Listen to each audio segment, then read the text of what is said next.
11월 첫 번째 주일, 우리가 추수감사 주일 예배로 드리는 날입니다. 본문이 좀 따뜻한 본문이었으면 좋겠다라는 생각을 했는데요. 오늘 본문이 좀 살벌하죠. 그럼에도 불구하고 하나님이 따뜻하시죠. 그렇기 때문에 이 안에 따뜻함이 들어 있습니다.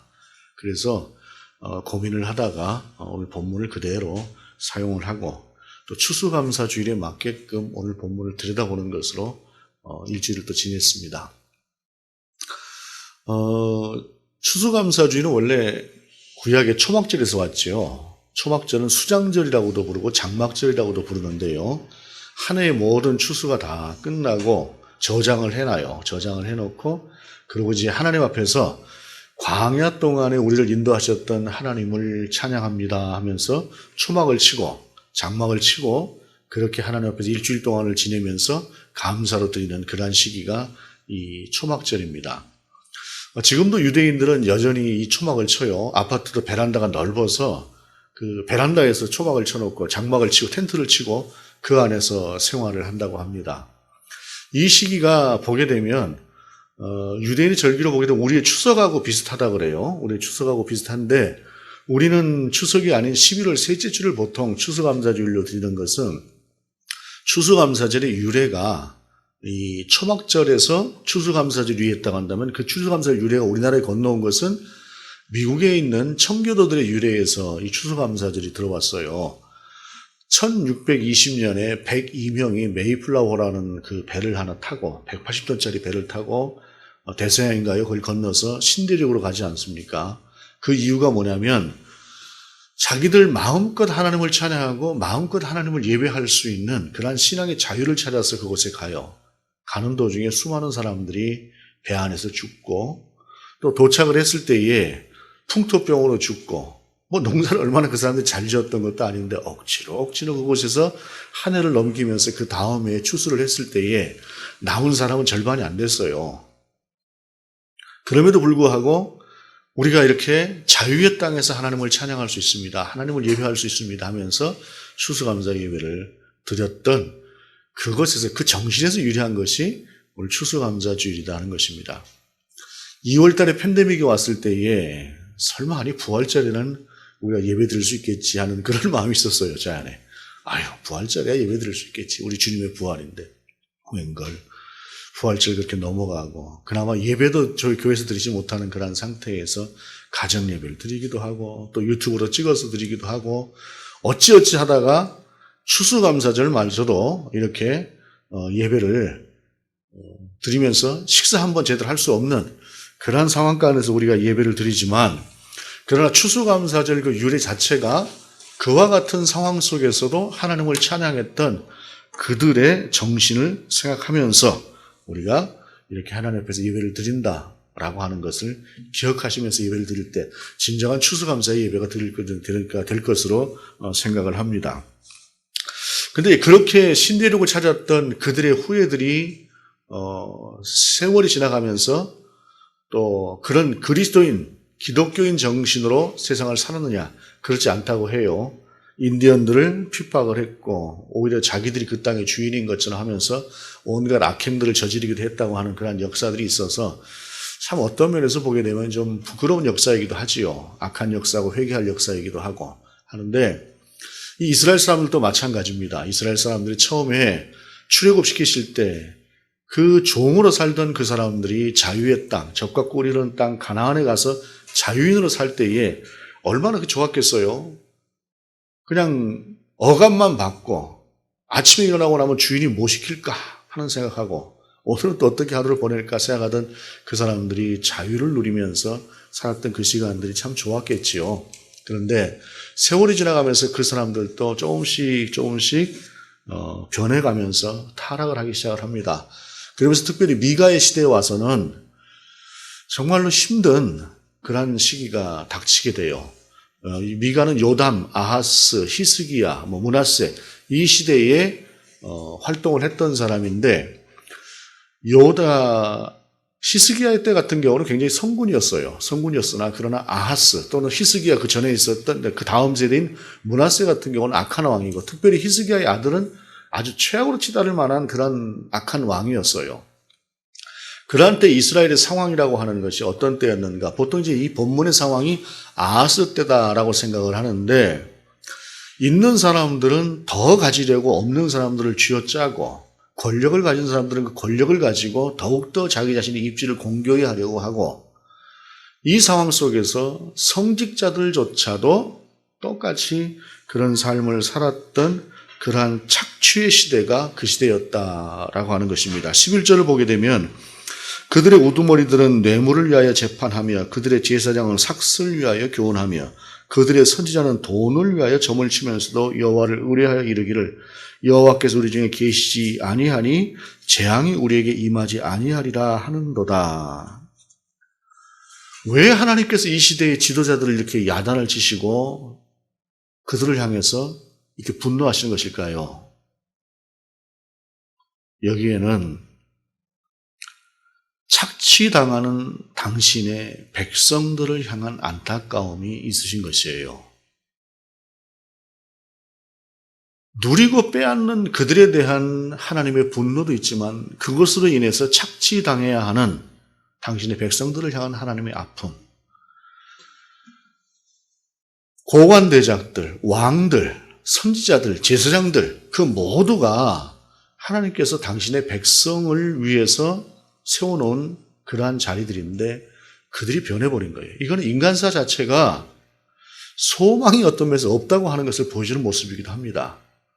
하나님께서 맨 처음에 가나안 땅 이스라엘 백성을 들여놓으실 때에 그들에게 말씀하신 것이 무엇이었냐면 땅만큼은 팔지 말라고 하셨어요. 왜입니까?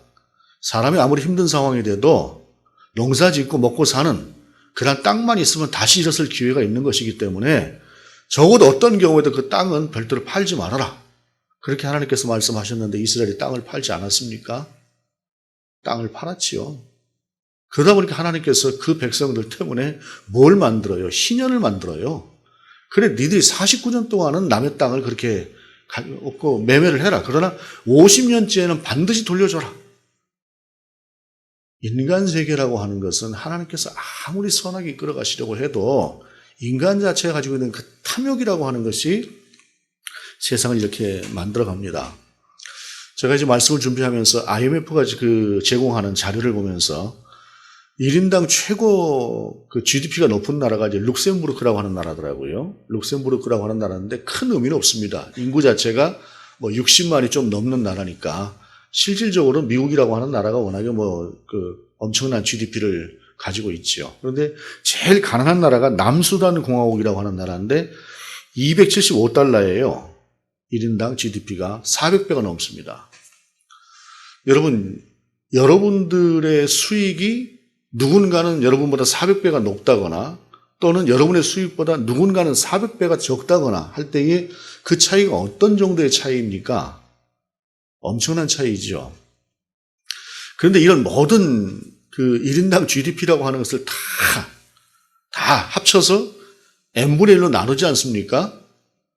그러면은 폴란드 정도 지금 그러니까 만 몇천 불 정도 되는 나라들 그 정도 수준이 돼요. 만 몇천 불 정도라고 한다면 제 기준으로 볼 때는 살만합니다. 연간 보게 되면 그게 1인당 한 1,500만 원 정도 된다고 볼 때에 두 식구면 한 3천만 원 되는 거잖아요. 그러면 살만해요. 그런데 어느 한쪽에서는 죽어가고 있고 어느 한쪽에서는 남아돌고 있고 나라만 그럽니까? 이 땅도 마찬가지죠. 이것은 인간 본성이라고 하는 것이 가진 사람은 더 가지려고 할 수밖에 없고 이게 본성이라는 거예요. 이런 모습들이 이때 당시의 모습이었다라고 하는 것입니다. 그런데 문제는 믿지 않는 사람들, 권력을 잡고 그 권력을 유지하는 것이 목표인 사람들, 돈을 벌고 그 돈을 불려가는 것이 목표인 사람들, 그러한 사람들의 삶이야 그럴 수밖에 없다고 쳐도 당시에 성직자라고 하는 사람들의 삶이라고 하는 것이 반듯했다고 한다면, 오늘날로 말하자고 한다면 그리스도인들이 반듯하다고 한다면 세상은 문제가 되지 않지요. 그런데 오늘 본문은 5절에 내 백성을 유혹하는 선지자들은 이에 물 것이 있으면 평강을 외치나 그 입에 무엇을 채워주지 아니하는 자에게는 전쟁을 준비하는도다. 이런 선지자에 대하여 여호와께서 이르시되라고 말씀하고 있습니다. 뭔가 좀 갖다 주고 나면은 하나님의 평강이 당신에게 함께 하시길 바랍니다 하는데 아무것도 갖다 주는 것이 없으면 저주가 있을지어다라고 하는, 여러분 평생에 이런 선지자를 만나지 마시기 바랍니다. 안타깝게도 저는 이 말씀을 보면서 떠오르는 사람이 있었습니다. 솔직히 말씀드리면. 그런 경험이라고 하는 것이 반면교사라고 해서 나 자신을 붙드는데, 나 자신을 세우는데 도움도 되지만 상처도 있어요. 그렇기 때문에 여러분 인생 가운데서 이런 선지자가 아니라 정말로 따뜻한 하나님의 마음을 전할 수 있는 그러한 사람들을 만나고 여러분이 그러한 사람들이 되어주고 하는 그러한 세상을 살았으면 좋겠다 생각을 합니다. 어찌되었든 이러한 것들로 인해서 이 땅에 문제가 되는 것이죠. 그런데 그들이 왜 그럴까요? 왜 이 선지자들이 명색이 하나님의 뜻을 전해야 되고 하나님의 말씀을 전해야 되는 사람들이 자기의 임의로 이런 일들을 할까요? 그 안에 믿음이 없기 때문에 그렇습니다. 정말로 하나님을 믿는다고 한다면, 정말로 하나님께서 우리를 바라보고 계신다고 한다면, 정말로 하나님께서 나를 통해서 당신의 선하신 뜻을 이 땅 가운데 이루시기를 원하신다고 한다면 그럴 리가 없지요. 근데 그렇지가 않은 거예요. 믿음이 없는 거예요. 믿음이 없기 때문에 그렇습니다. 마치 이런 것과 같아요. 몇 주 전에 우리가 요셉의 이야기를 보지 않았습니까? 요셉이 애굽에 팔려가 있을 때에 사람들이, 형제들이 요셉을 찾아왔지요. 요셉을 찾아와서 요셉을 만나게 되는 그때에 이 형들은 요셉일 거라고 상상을 하지 못하잖아요. 그냥 애굽 사람일 거라고 생각을 하고 그 앞에서 요셉이 좀 그들을 골탕을 먹이니까 이런저런 이야기를 하다가 과거에 요셉을 팔았던 그런 과정들에 대해서 이야기를 해요. 이 사람은 애굽 사람이니까 우리 말을 못 알아들을 거야 하면서 자기들 말로, 히브리 말로 한참 이야기를 하는데 요셉은 다 알아듣잖아요. 자기가 히브리 사람인데 사람이 마치 그런 것 같아요. 하나님은 못 알아듣시겠지, 관심이 없으시겠지 하면서 자기들끼리만의 세상처럼 마음 놓고 떠드는데 하나님은 그 모든 것들을 다 보고 계시는 하나님이라는 거죠. 그 모든 것을 보고 있는 하나님이 아니라 다 기억하시는 하나님이라고 하는 것. 이게 믿음의 한 부분이에요. 우리가 세상을 살아갈 때에. 그런데 그들은 그런 것이 없었어요. 자기들만의 세상처럼 그렇게 살았다라는 것입니다. 그렇기 때문에 하나님께서는 뭐라고 말씀하시냐면, 그러므로 너희가 밤을 만나리니 이상을 보지 못할 것이요 어둠을 만나리니 점치지 못하리라 하셨나니 이 선지자 위에는 해가 져서 낮이 캄캄할 것이라. 선견자가 부끄러워하며 술객의 수치를 당하여 다 입술을 가릴 것은 하나님이 응답하지 아니하심이거니와. 그런 자들 가운데는 하나님이 응답하시지 않는다는 거예요. 그런데 응답하지 않아도 그들은 거짓 응답이 있었던 것처럼 또 떠벌리는 자들이 이런 자들의 특징입니다. 듣지 못하면 말하지 않는 겁니다. 진리가 아닌 것은 진리라고 말하지 않는 거예요. 모르는 것은 차라리 모르겠다고 이야기를 하는 것입니다. 이게 하나님의 사람이고 이게 그리스도인이고 이게 선지자의 모습입니다. 근데 중요한 것은 그런 세상 가운데서도 하나님을 바라보고 하나님의 뜻대로 살기를 원하는 사람이 있다라고 하는 사실이죠. 미가가 그런 사람입니다. 8절에 보게 되면 오직 나는 여호와의 영으로 말미암아 능력과 정의와 용기로 충만해져서 야곱의 허물과 이스라엘의 죄를 그들에게 보이리라. 보통 보게 되면 많은 사람들이 세상이 그러니 어떡하겠어, 나도 그렇게 살아야지 라고 생각을 할 것입니다. 솔직히 말씀드리자면 여러분이 미가처럼 이렇게 결단을 딱 내리고 나간다고 한다면 저는 걱정될 것 같습니다. 너무 그러지 말아라. 좀 지혜가 있어야지. 제 아들이 그런다고 해도 그럴 것 같아요. 여러분들이 그런다고 해도 그렇고, 옳은 것은 옳은 것인데 지혜롭게 해야 된다, 이렇게 이야기를 하고 싶습니다. 그런데 때로는 이런 단호함이 필요한 것이죠. 오직 나는 이라고 하는 말씀은 무엇입니까? 결코 저들과 같지 않겠다라는 것이죠. 결코 하나님이 없는 자처럼 살아내는 그러한 삶을 살지 않겠다는 것입니다. 나는 하나님 앞에서 살겠다는 것이에요. 하나님이 지금 분명히 지금 이 순간에도 나의 말을 듣고 있고 내가 하는 행동을 기억하고 있고 나를 향한 하나님의 뜻이 있는, 나를 통해서 세상에 선포해야 될 그 말씀이 있다고 하는 사실을 분명히 인지하고 살아가겠다고 하는 것이 바로 이 미가가 고백하고 있는 이런 말씀이라는 것입니다.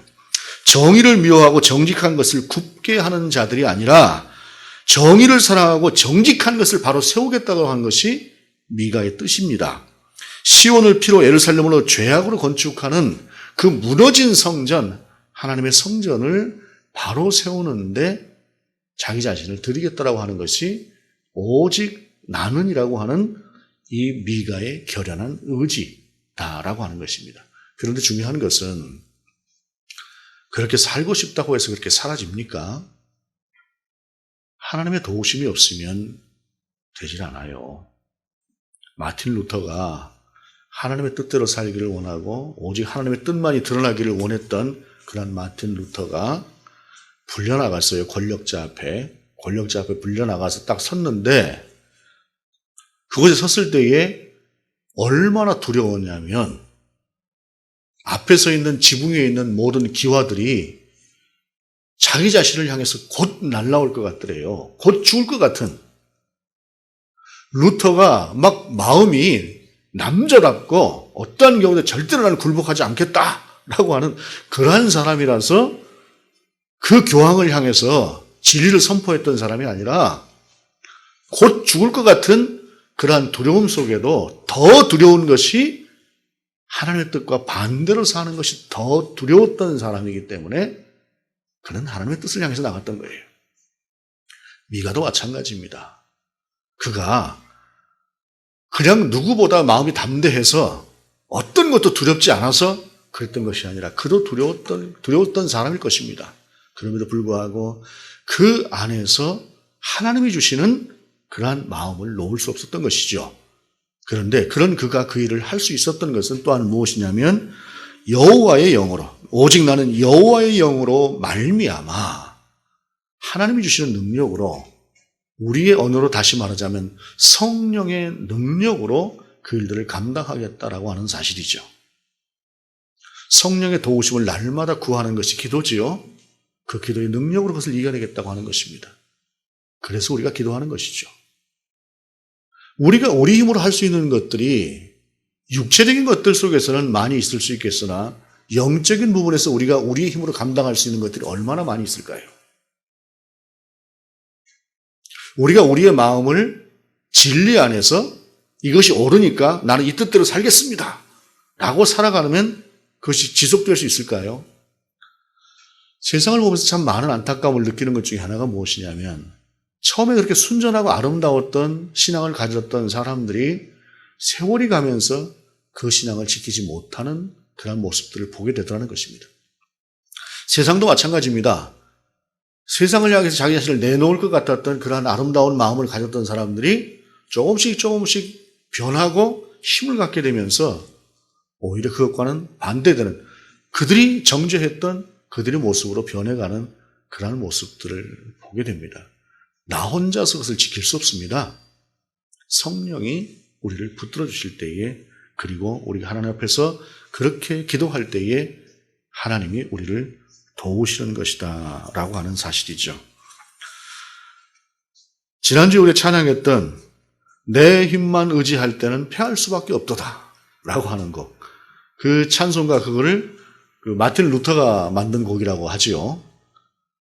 우리가 종교개혁 기념주의로 불렀던 그 찬양, 내 힘만 의지하면 패할 수밖에 없는 것이죠. 그래서 미가는 오직 나는 여호와의 영으로 말미암아 능력과 정의와 용기로 충만해져서 야곱의 허물과 이스라엘의 죄를 그들에게 보이리라 라고 하면서 하나님의 뜻을 선포하겠습니다 라고 고백하고 있는 것입니다.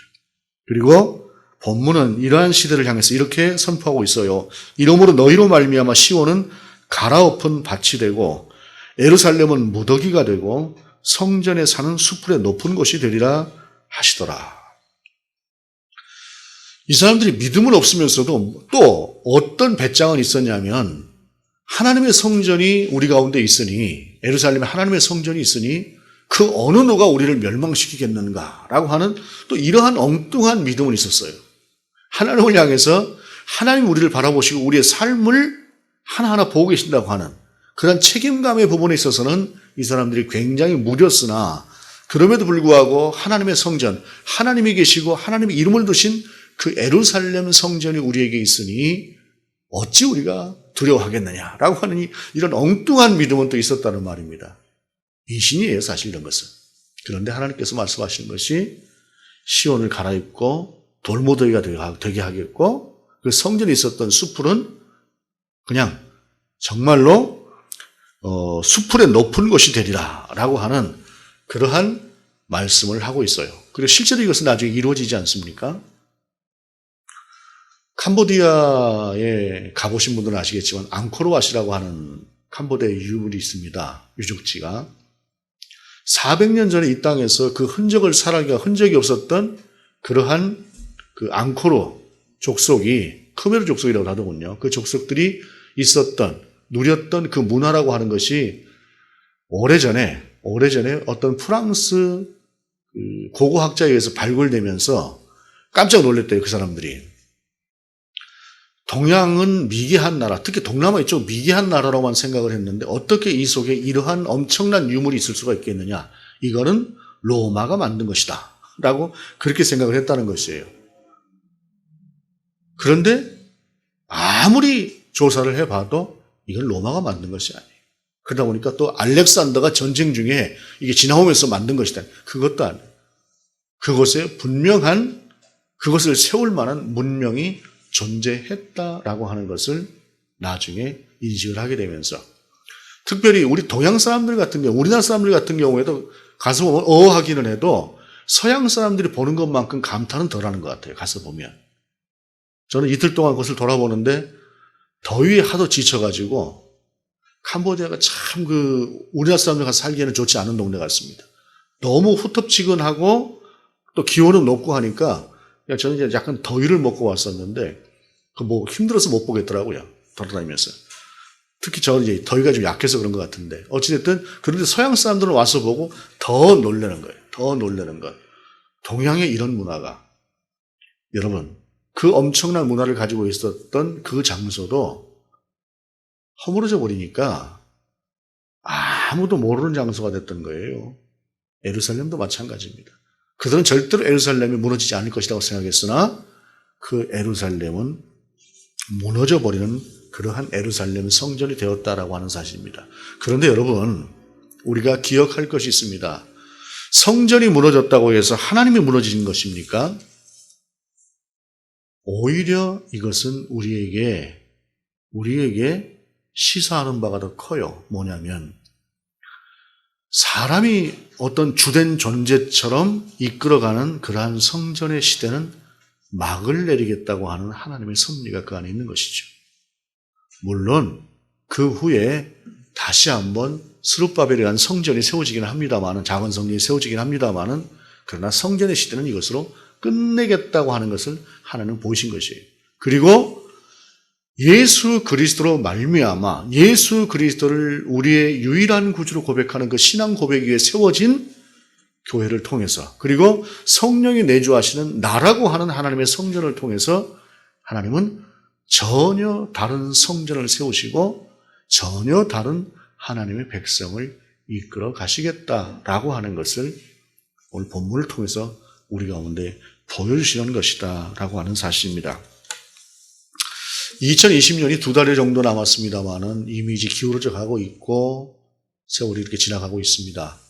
참 올해는 그 팬데믹이라고 하는 것으로 인해서 여러 가지로 직접적, 간접적으로 우리가 고난을 당하는 그러한 중에 놓여져 있습니다. 어찌 보게 되면 이 상황이라고 하는 것이 지금 당장은 우리가 이해할 수 없으나, 그러나 하나님의 기쁘신 그 뜻 안에서 이끌어 가시는 하나님의 섭리가 분명히 그 안에 있는 것이죠. 성전이 무너지는 것을 목도했던 사람들의 입장에서 볼 때는 모든 것이 끝나는 것처럼 보였을 것입니다. 하나님의 이름을 두신 것, 그것이 하나님을 모르는 자들에 의해서 무너져 버릴 때에 그들은 도저히 이해할 수 없었겠지요. 그러나 오늘날 우리가 바라볼 때는 그들만 뒀을 때 그들에게 결코 가능성이 없다고 하는 사실을 하나님은 이제 마침내 그들 가운데 보이셨고, 아무 소망이 없는 그들 가운데 유일한 소망이신 예수 그리스도를 통해서 변할 수 없는 소망, 그리고 우리가 성령 안에서 우리를 오픈할 때에 우리 가운데 여전히 함께 하시는 그 성령의 은총을 통해서 전혀 새로운 방법으로 당신은 당신의 뜻을 이루어가기를 원하셨던 것이죠. 우리가 볼 때는 끝난 것 같지만 하나님의 뜻 안에서는 계획의 한 부분이 바로 그것이었다라고 하는 사실입니다. 우리가 장래일을 어떻게 알겠습니까? 팬데믹이 언제 끝날지, 끝나면 세상이 어떻게 변할지 우리가 알 수는 없지요. 그러나 분명한 것은 하나님은 선하신 뜻 가운데서 계획을 가지고 인도해 가신다라고 하는 사실입니다. 그것이 당장 우리 눈에는 힘들고 이해 안 되는 부분이 될 수 있겠고, 그로 인해서 당장 우리 자신이 어떤 피해를 보는 경우도 있을 수 있겠으나, 그러나 이 모든 것들을 통해서 하나님은 선하신 당신의 뜻을 이루어가고 계신다라고 하는 사실을 우리가 다시 한번 우리 속에서 받아들이며, 약 400여 년 전에 정말로 오직 신앙의 자유를 향해서 신대륙을 향해서 나아갔고, 그곳에서 정말로 지금의 시각으로 볼 때에 어떻게 감사가 나올 수 있었을까 싶을 만큼 그러한 악조건 가운데서도 하나님을 찬양하고 하나님을 예배할 수 있는 그 자유를 하나님 앞에서 감사했던 그들의 신앙으로 우리가 다시 한번 회복되면서 오늘 감사로 하나님 앞에 나아갈 수 있는 저와 여러분이 될 수 있기를 원합니다. 그럴 때에 저희를 통한 하나님의 선하신 계획이 우리를 통해서 또한 이루어지실 것을 믿습니다. 기도하시겠습니다. 하나님, 참으로 팬데믹의 시대에 오늘 추수감사 주일마저도 우리가 자유롭게 하나님을 찬양하고 함께 교제할 그런 시간을 갖지 못하는 그런 제약된 중에 놓여져 있으나, 그럼에도 불구하고 하나님의 선하신 계획을 우리가 믿고 바라보며 우리를 하나님 앞에 드립니다. 하나님 받아주시고 우리를 통해서 하나님 아버지의 선하신 계획을 반드시 이루어 주시옵소서. 주 예수 그리스도의 이름으로 기도드립니다. 아멘.